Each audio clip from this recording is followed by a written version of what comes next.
Hello friends, welcome to editorial analysis by simplified civil services. आज 20 मार्च को total 2 article discuss करेंगे। दोनों article बहुत इंपॉर्टेंट है।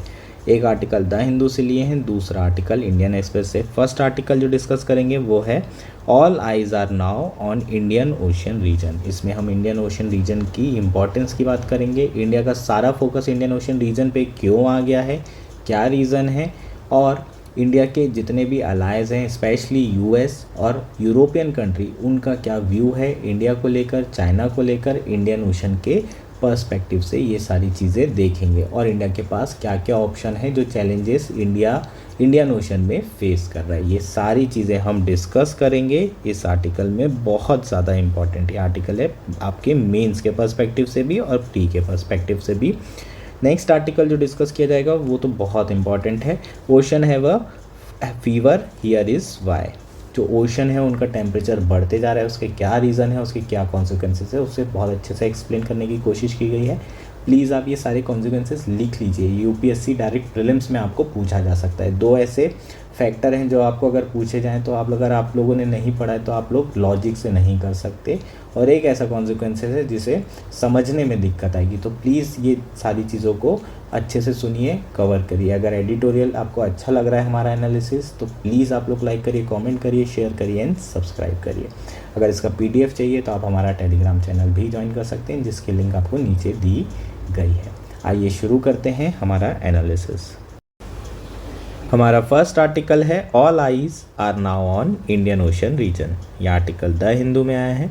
GS2 IR मेंस के पर्सपेक्टिव से इम्पॉर्टेंट है, प्रीलिम्स 2024 के पर्सपेक्टिव से बहुत ज़्यादा इम्पॉर्टेंट है। इंडियन ओशन रीजन की बात कर रहे हैं यहाँ पर। सारा का सारा जो है फोकस इंडिया का इंडियन ओशन रीजन पर वापस आ चुका है। क्यों आ चुका है उसके बारे में इस आर्टिकल में बात करेंगे, और क्या क्या इश्यूज़ और चैलेंजेस इंडिया फेस कर रहा है इंडियन ओशन रीजन में, और इंडिया के पास क्या ऑप्शन है, ये सारी चीज़ें समझेंगे। इंडियन ओशन रीजन की बात कर लेते हैं तो आज के समय में बहुत ज़्यादा स्ट्रैटेजिक इम्पॉर्टेंस है। इंडो पैसिफिक का पार्ट है, और मेनली अगर हम देखें तो जितना भी ट्रेड है 90 to 95% trade by volume and value कहाँ से होते हुए गुजर रहा है, इंडियन ओशन से होते हुए गुजर रहा है। इंडिया की अगर आप ज्योग्राफी की बात करेंगे तो जितना भी पेनिनसुलर इंडिया है वो बहुत बड़ी बाउंड्री बनाता है इंडिया। इंडियन ओशन में as a net security provider India को देखा जा रहा है वर्ल्ड पावर्स के द्वारा। कौन सी world power? European countries, US हो गया, अफ्रीकन कंट्रीज़। लेकिन यहाँ पर चाइना की जो प्रेजेंस बढ़ रही है उसके अगेंस्ट में भी इंडिया को एज अ काउंटर और बैलेंस पावर की तरह सपोर्ट कर रहे हैं वेस्टर्न कंट्रीज़। ठीक, तो यहाँ पर जो है इंटरेस्ट कहीं ना कहीं कोलाइड हो रहे हैं, किसके? इंडिया के और चाइना के, और ये एक बहुत बड़ा चैलेंज है। यही सारी चीज़ें हम इस आर्टिकल में डिस्कस करेंगे। ठीक, 2021 के पहले अगर हम बात करें तो इंडिया का जो फोकस था वो इंडो पैसिफिक के ऊपर था। इंडिया जो है इंडो पैसिफिक में अपना प्रेजेंस स्ट्रेंथन कर रहा था, जैसे कि क्वाड के थ्रू काफ़ी सारी मीटिंग्स हो रही थी। क्वाड के बारे में हम ऑलरेडी जानते होंगे। क्वाड में 4 कंट्रियाँ हैं, कौन कौन सी? Japan, Australia, India and US. ठीक, तो क्वाड के थ्रू जो है इंडो पैसिफिक में इंडिया अपनी पोजीशन स्ट्रेंथन कर रहा था। लेकिन रिसेंटली अक्टूबर 2023 के बाद से इंडिया का जो अटेंशन है, पॉलिसी अटेंशन, वो किस पे वापस आ चुका है? इंडियन ओशियन पे आ चुका है। अब आप बोलोगे इंडो पैसिफिक में भी तो इंडियन ओशियन आता है। बिल्कुल, इंडियन ओशियन ज़रूर आता है, लेकिन अब हमारा सारा फोकस जो है पूरा का पूरा, पैसिफिक को हमने छोड़ दिया कुछ समय के लिए, सारा फोकस अब इंडियन ओशियन पे है। ऐसा क्यों है? क्योंकि जब हमारे इमीडिएट नेबरहुड में अगर डेंजर आ जाए तो बाकी दूर के इस जगह को छोड़ना ज़रूरी हो जाता है। अब ये जो पॉलिसी चेंज हुआ है इसके क्या रीज़न है और क्या एविडेंसेस हैं, इनके बारे में बात कर लेते हैं। क्या चैलेंजेस हैं उनके बारे में भी चर्चा करेंगे। सबसे बड़ा रीज़न तो यार मालदीव्स है। मालदीव्स के साथ जो है हमारे रिलेशन ख़राब हो गए। बहुत इंपॉर्टेंट ये स्ट्रेटेजिक पार्टनर था हमारे लिए। इंडियन ओशन की बहुत इम्पॉर्टेंट जियो स्ट्रेटेजिक लोकेशन पर लोकेटेड था, सिचुएटेड था ये कंट्री, और हमारे साथ इसके जो घनिष्ठ संबंध थे उसमें थोड़ी खटाश आ गई है, थोड़े संबंध खराब हो गए हैं। ऐसा क्यों हुआ है? क्योंकि जो न्यू रिजीम आई है, न्यू सरकार आई है, वो प्रो चाइना सरकार है, और वी कैन से कि जो गवर्नमेंट है वो थोड़ी सी एंटी इंडियन गवर्नमेंट वहाँ पर बनी है, तो उसके कारण जो रिलेशन है मालदीव्स के साथ वो थोड़े ख़राब हो चुके हैं। हालांकि सरकार अपनी तरफ से पूरी कोशिश कर रही है, जो बजट में लाइन ऑफ क्रेडिट दिया जाता है मालदीव्स को उसको बढ़ा दिया गया है। तो सरकार अपनी तरफ से पूरी कोशिश करी कि मालदीव्स को जो है अपना as a strong strategic partner बना के रखा जाए, लेकिन चीज़ें अभी हाथ से निकलती जा रही हैं। तो ये एक बहुत बड़ा रीज़न है कि इंडिया का वापस फोकस किस पे आ चुका है, इंडियन ओशन पर आ चुका है। इसके अलावा देखें तो श्रीलंका के साथ भी इंडिया के रिलेशन काफ़ी बेहतर हो रहे हैं। श्रीलंका भी अब जो है ज़्यादा सेंसिटिविटी शो कर रहा है इंडिया के सिक्योरिटी कंसर्न्स के लिए, जैसे कि उन्होंने 1 साल 1 ईयर लॉन्ग मोरेटोरियम जो रिसर्च शिप्स है चाइना की उन पे 1 साल का स्थगन लगा दिया है। ठीक, तो कहीं ना कहीं श्रीलंका के साथ रिलेशन अब बेहतर हो रहे हैं। अभी recently prime minister Modi ji और मॉरिशस के जो प्राइम मिनिस्टर हैं उन्होंने एक न्यू एयर स्ट्रिप और जेटी को इनॉग्रेट किया है। कौन से आइलैंड में? एगालिगा आइलैंड में। ये हम लोगों ने डिस्कस किया था। ये मॉरिशस की बात कर रहे हैं। मॉरिशस की भी प्रेजेंस कहाँ पर है? इंडियन ओशन में। तो ये सब काफ़ी इंपॉर्टेंट और स्ट्रेटेजिक पार्टनर है। तो रिसेंटली सडनली जो है चीज़ें शिफ्ट कहाँ हुई हैं? इंडो पैसिफिक से मेनली इंडियन ओशन में अक्टूबर 2023 के बाद से, और ये कुछ एविडेंस और रीजंस हमें देखने के लिए मिल रहे हैं। एक बहुत बड़ा रीज़न क्या है?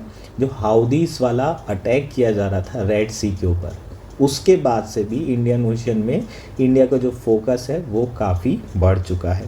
और ऑब्वियसली जब ये अटैक हो रहा था तो यहाँ से जो कमर्शियल शिप्स हैं उनके ऊपर अटैक हो रहा था, इंडिया के शिप्स पे भी अटैक हो रहा था, चाइना के शिप्स पे भी अटैक हो रहा था। क्योंकि ये न्यू डेवलपमेंट हुआ है उसके कारण जो चाइना की नेवी है उनका फुटप्रिंट इंडियन ओशन में बढ़ गया है, जो कि इंडिया के लिए चिंता की बात है ना। जैसे ही मालदीव्स के साथ इंडिया के रिलेशन ख़राब हुए, वैसे ही चाइना ने एक अनस्पेसिफाइड मिलिट्री असिस्टेंस दे दी। किसको? मालदीव्स को, है ना। मालदीव समझ नहीं रहे, डेप्ट डिप्लोमेसी में जो है चेक बुक डिप्लोमेसी में फंस जाएगा और फिर उसको अपना कोई ना कोई आइलैंड चाइना को देना पड़ेगा 100 साल के लिए, 200 साल के लिए। इस तरीके से चाइना जो है अपनी चेक बुक डिप्लोमेसी और डेप्ट डिप्लोमेसी के थ्रू लोगों के जो लैंड है उस पर अपना कब्ज़ा कर रहा है ना। और फिर भी ये छोटी कंट्रीज़ उसमें फंसती चली जा रही हैं। इंडिया ने काफ़ी ट्राई किया है कि इन लोगों को निकाला जाए, जैसे कि श्रीलंका को। अब फाइनली श्रीलंका समझ चुका है तो थोड़ा ज़्यादा सेंसिटिव हो गया है, लेकिन ये मालदीव्स थोड़ा प्रॉब्लम क्रिएट कर रहा है।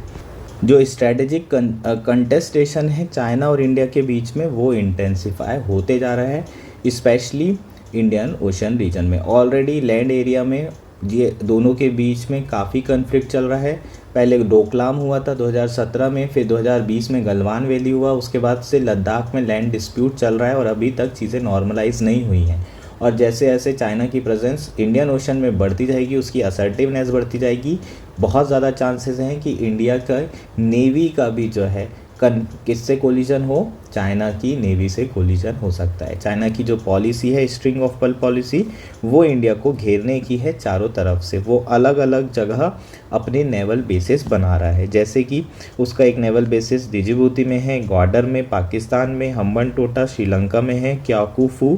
ये सारे जो इनके नेवल बेसिस हैं ये इसके थ्रू इंडिया को पूरे तरीके से इंडियन ओशन में घेरने की कोशिश कर रहा है। इन केस अगर वॉर होती है तो ये जो है चारों तरफ से, है ना, हिमालय साइड से लैंड एरिया से, एयरफोर्स से तो कहीं से भी कर सकते हैं, और नेवल साइड से भी इंडिया को, नेवी साइड से भी चारों तरफ से घेरने की कोशिश कर रहा है।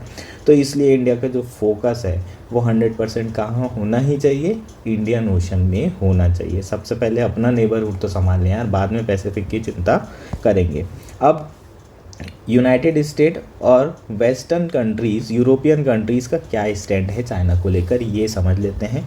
इंडिया और यूएस दोनों ऑन बोर्ड हैं इंडो पैसिफिक के लिए, और इसलिए कॉड भी बनाया गया। यूएस काउंटर करना चाहता है चाइना को, उसकी असर्टिवनेस को, स्पेशली उसकी जो प्रेजेंस है इंडियन ओशन में उसको काउंटर करना चाहता है। तो यूएस तो एकदम क्लियर है कि इंडिया को बढ़ाने की ज़रूरत है ताकि जो बैलेंस ऑफ पावर है वो बना रहे। चाइना को काउंटर करने के लिए इंडिया को सपोर्ट कर रहा है यूएस, अनकंडीशनल सपोर्ट करने की कोशिश की जा रही है, ठीक। लेकिन प्रॉब्लम क्या है, किन के साथ है, कौन कौन सी कंट्री के साथ, यूके, यूरोपियन यूनियन, फ्रांस और जर्मनी। इनका जो स्टैंड है उसमें क्लैरिटी की कमी है। इन लोग बोलते ज़रूर हैं कि इंडो पैसिफिक में इंडिया को वो पूरा सपोर्ट कर रहे हैं, लेकिन चाइना से इनकी जो ज्योग्राफी है वो काफ़ी ज़्यादा डिस्टेंस है, तो ये अपने आप को काफ़ी सेफ मानते हैं और पूरे कन्विक्शन के साथ ये इंडिया को सपोर्ट नहीं कर रहे हैं। कहीं ना कहीं एम्बिग्यूटी है। इसके अलावा इनका जो फोकस है वो इज़राइल पैलेस्टीन और यूक्रेन रशिया में ज़्यादा है। तो सारा का सारा जो ध्यान है वो नाटो वाले एरिया में हो गया है, इसलिए जो है इस पर्टिकुलर इंडो पैसिफिक एरिया और प्लस इंडियन ओशन में इनका जो फोकस है वो ना के बराबर है। तो ये एक इंडिया के लिए चैलेंज है, क्योंकि इन कंट्री का सपोर्ट भी इंडिया को उतना ही चाहिए होगा जितना उनको यूएस का सपोर्ट चाहिए और मिल रहा है, ठीक। तो ये सब सारे चैलेंजेस हो जाएंगे इंडिया के लिए, और इसलिए इंडिया का सारा फोकस कहाँ पर है, इंडियन ओशन में। अब इंडिया के पास क्या क्या ऑप्शन हैं ये देख लेते हैं।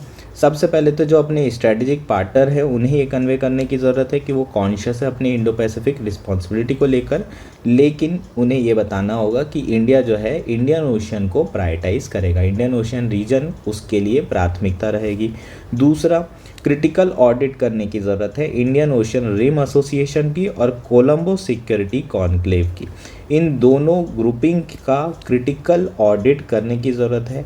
जो इंडियन ओशन रिम एसोसिएशन है 97 में बनाया गया था, और जितनी भी इंडियन ओशन में कंट्रीज़ हैं, है ना, आसपास में जितनी भी कंट्री है इंडियन ओशन से बॉर्डर बनाती है वो इसकी हिस्सेदार थी, है ना। लेकिन ये एक अंडर परफॉर्मिंग ग्रुपिंग है, और इसका अगर हमें आगे चलकर अगर इसमें बढ़ना है तो एक ऑडिट करने की ज़रूरत है कि कैसे हम जो है इस ग्रुप को आगे लेकर जा सकते हैं, किस तरीके से इंडिया और बाकी इंडियन ओशन कंट्री अपना स्ट्रैटेजिक इंटरेस्ट सर्व कर सकती है इस ग्रुपिंग के थ्रू। नेक्स्ट अगर बात करें तो जो कोलंबो सिक्योरिटी कॉन्क्लेव है उसका ऑडिट भी ज़रूरी है। 2011 में इस्टेब्लिश हुआ था। कौन कौन सी कंट्री थी इसमें इंक्लूडेड, इंडिया थी, श्रीलंका थी और मालदीव्स थी।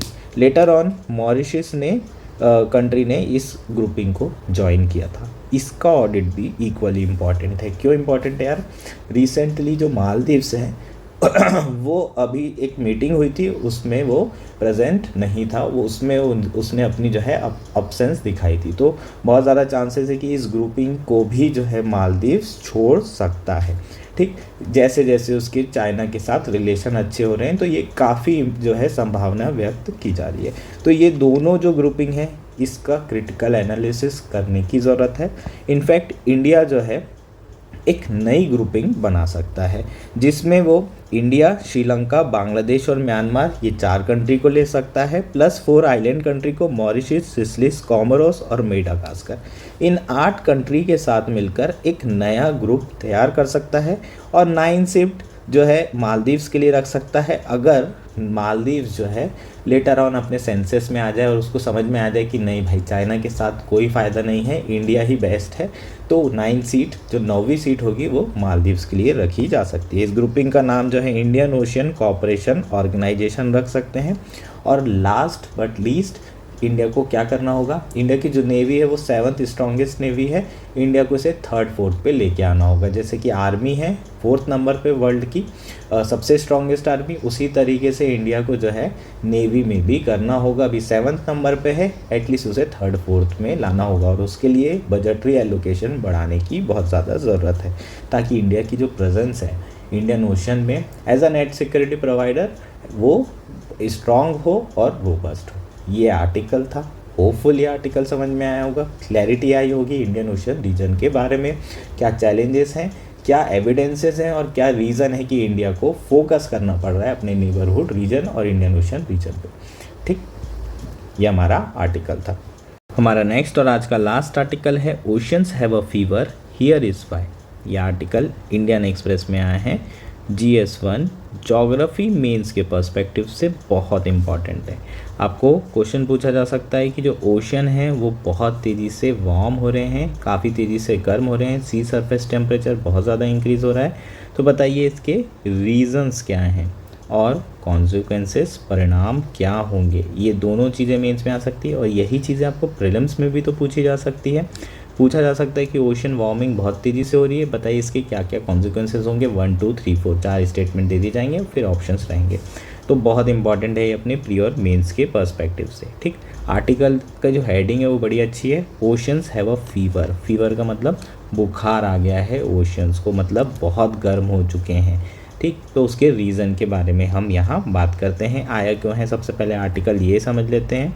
तो average global sea surface temperature है ओशन सरफेस का for February 2024 stood at 21.06 degree Celsius, the highest ever in the data set going back to 1979। 1979 के बाद से ओशियन का average sea surface temperature highest level पर आ चुका है। ये आपकी मैपिंग दिख रही है, ये प्रीवियस ईयर्स के दिख रहे हैं, ये सब कितने हैं टेम्परेचर दिख रहे हैं ओशियन के सी सरफेस टेम्परेचर। जो आपका 2023 है वो ये दिख रहा है। ठीक, और ये आपका 2024 है जो कि सबसे हाई है। 2024 में अभी 2 ही महीने हुए हैं, जनवरी और फरवरी का 1979 के बाद से अभी तक का हाईएस्ट टेम्परेचर पहुंच चुका है और रिकॉर्ड पे रिकॉर्ड तोड़े जा रहा है। अब ये देख लेते हैं कि रीज़न क्या है, why oceans are getting warmer and warmer. तो सबसे पहला रीज़न तो यार ग्लोबल वार्मिंग है। तो ग्लोबल वार्मिंग का क्या कारण है, obviously green house gas emission का बढ़ना। जैसे ऊपर से सोलर रेज आ रही हैं, प्रॉपर वापस रेडिएट करना चाहता है अर्थ, भेज भी रहा है, लेकिन यहाँ पर CO2 बैठा हुआ है, ये CO2 इसको वापस भेज दे रहा है। इसके कारण जो रेडिएट होके सन रेस वापस चली जाती थी तो हीटिंग नहीं होती थी, है ना, हीट नहीं होता था अर्थ। अब क्या हो रहा है, क्योंकि ये रेस जो है वापस जा नहीं रही हैं, ग्रीन हाउस गैस एमिशन के कारण, कॉन्सेंट्रेशन बढ़ने के कारण इसका एटमॉस्फेयर में ये गैसेस ट्रैप हो जा रही हैं अर्थ में, उसके कारण ओवरऑल जो अर्थ है उसका टेम्परेचर बढ़ते जा रहा है। तो ग्लोबल वार्मिंग हो रही है और ग्लोबल वार्मिंग के कारण ओशियन जो है क्या हो रहे हैं, गर्म हो रहे हैं, वार्मर हो रहे हैं। इसमें 90% जो एक्स्ट्रा हीट है वो कौन एब्जॉर्व कर रहा है, ओशन एब्जॉर्व कर रहा है, जो ग्रीन हाउस गैस एमिशन बढ़ने के कारण और ग्लोबल वार्मिंग होने के कारण हो रही है। और इसलिए जो ओशन है उनके टेम्परेचर फ्रीक्वेंटली बढ़ रहे हैं।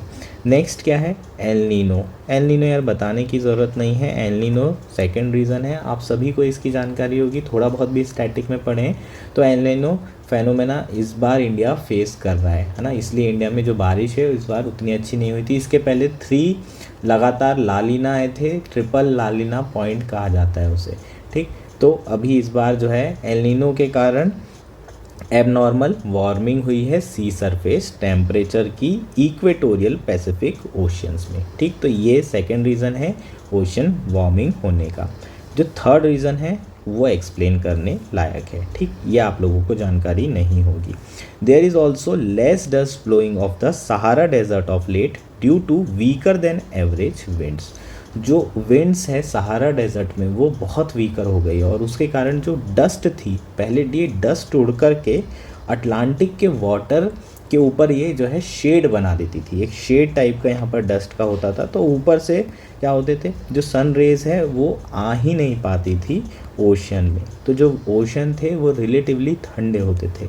क्योंकि अब ये हवाएं नहीं चल रही तो ये डस्ट की जो चादर है वो बन नहीं पा रही है और इसके कारण जो सन रेज है वो आते जा रही है और उसके कारण जो ओशन है वो रिलेटिवली वार्मर होते जा रहे हैं। नेक्स्ट और काफ़ी इंटरेस्टिंग फैक्टर है the drop in the amount of sulphur in the atmosphere. पहले हम जो मरीन शिपिंग फ्यूल यूज़ कर रहे थे उसके कारण बहुत ज़्यादा SOx का कॉन्सेंट्रेशन एटमॉस्फेयर में बढ़ रहा था।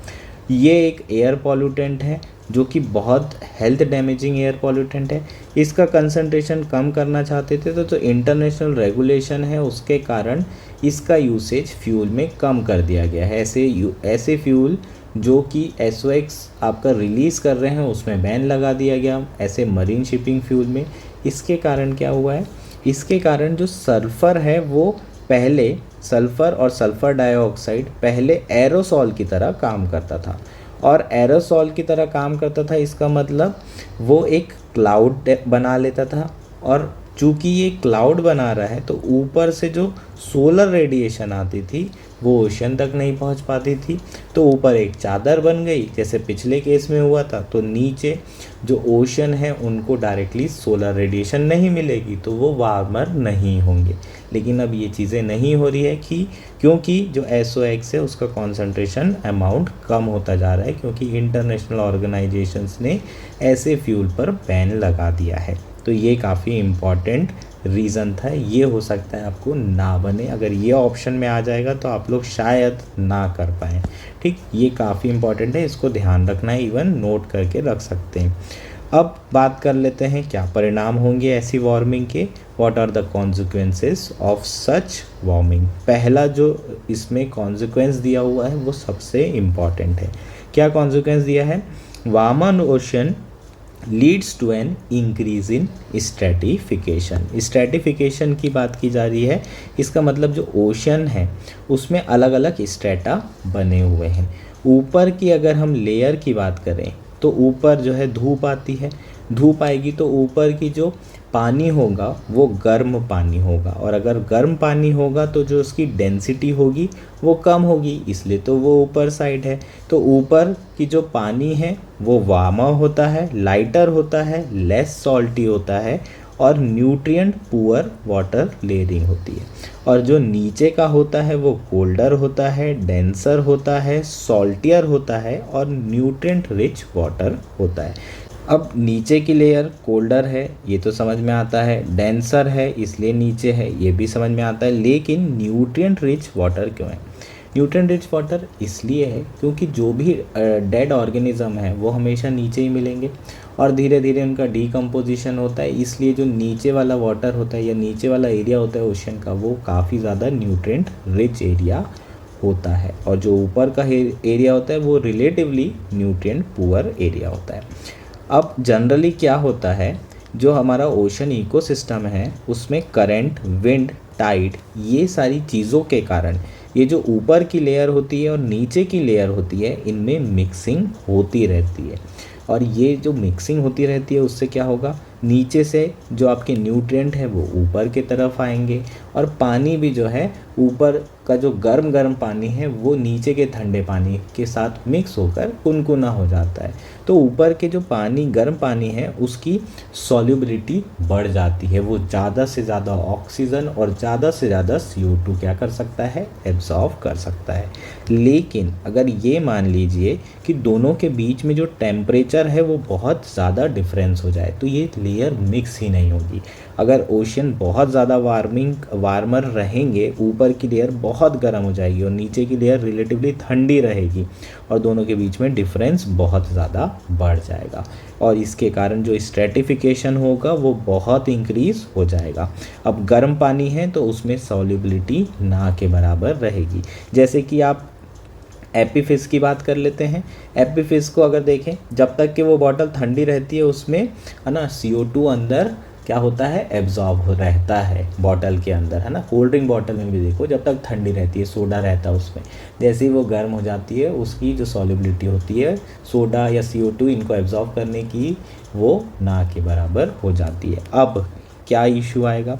इशू ये आएगा कि भाई O2 का एब्जॉर्प्शन अगर कम होगा और दूसरा नीचे मिक्सिंग नहीं होगी तो नीचे O2 पहुँचेगा नहीं, और यहाँ जो मरीन एनिमल्स हैं वो डीऑक्सीजनेशन के कारण मर सकते हैं, उनका सर्वाइवल खतरे में आ सकता है।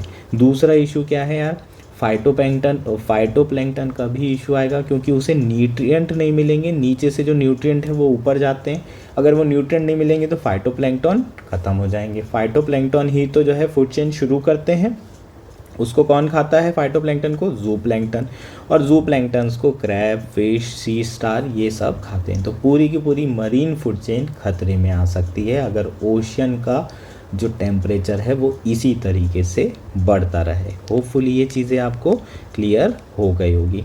नेक्स्ट क्या है इसके consequence? Marine heat waves become more frequent and more intense. इसमें कुछ एक्सप्लेन करने का नहीं है ना। तो 3 से 4 डिग्री अगर टेम्परेचर बढ़ जाता है तो फिर उसे मरीन हीट वेव्स कहते हैं, ये आपको ऑलरेडी पता होगा। नेक्स्ट यार अगर टेम्परेचर बहुत ज़्यादा बढ़ता है ओशन का तो हरिकेन्स और साइक्लोन आएंगे, फ्रीक्वेंट हो जाएंगे ट्रॉपिकल साइक्लोन का आना।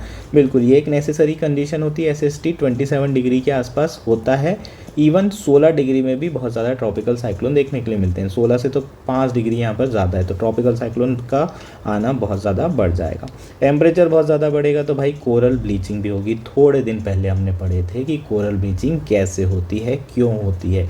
तो कोरल ब्लीचिंग होगी और उसके साथ साथ जितनी भी फूड चेन है ना, वो भी खतरे में आ सकती है कोरल ब्लीचिंग के ये कोरल ब्लीचिंग होने के बाद कोरल डेड हो जाते हैं और पूरी जो फूड चेन है वो भी खतरे में आ सकती है। तो ये सब क्या होंगे, हमारे कॉन्सिक्वेंसेस होंगे। ठीक। The world meteorological organization in its 2023 state of global climate report, ये रिपोर्ट को लिख सकते हैं आप, प्रीलिम्स के लिए काफ़ी इंपॉर्टेंट है। कौन सी रिपोर्ट है? Global climate report. अब UNEP आ सकता है, WMO आ सकता है और UNDP, इस तरीके, या फिर आपको जितने भी एनवायरनमेंट वाले हैं यहाँ पर ऑप्शन आ जाएगा। तो यहाँ पर क्या आएगा आंसर? WMO की state of global climate report का हवाला दिया गया है और क्या कहा जा रहा है कि there was a 66% chance that at least one of the year between 2023 से 27 would cross the threshold of 1.5 degree Celsius above pre industrial level. 2023 से 27 के बीच में कम से कम एक ऐसा साल ज़रूर होगा जिसमें जो टेम्परेचर है अर्थ का वो 1.5 डिग्री की जो हमने लिमिटेशन लगाई है वो अचीव कर लेगा, या फिर वो ब्रीच कर लेगा, या वो क्रॉस कर लेगा। ठीक। तो ये जो है हमारे लिए बड़ा चिंता का विषय है। अगर हम इसे अवॉइड करना चाहते हैं तो हमें सिर्फ एक और एकमात्र चीज़ करनी होगी, वो है ग्रीन हाउस गैस एमिशन का रिडक्शन। जितना भी मिटिगेशन एफर्ट है उस पर फोकस करना पड़ेगा, बहुत ज़्यादा ये इम्पॉर्टेंट रहेगा। ठीक। तो ये हमारा आर्टिकल था। होपफुली ये आर्टिकल आपको क्लियर हो चुका है। रीज़न आपको मैंने सारे बता दिए हैं, है ना, और जो आपके मेन कॉन्सिक्वेंसेस होंगे उसे भी डिस्कस कर लिया है। मेन आपका क्या है? इंक्रीज़ इन ओशियन स्ट्रेटिफिकेशन और उसके क्या क्या इम्प्लीकेशन होने वाले हैं, ये आपका मेन है। बाकी सब तो यार जेनरिक हैं, मरीन हीट वेव, हरिकेन आना, ठीक, कोरल ब्लीचिंग होना, ये सब आपको पता है। ये सिर्फ रेलेवेंट है जो आपको नहीं पता था। ठीक। That's it for today. Thank you and enjoy your day.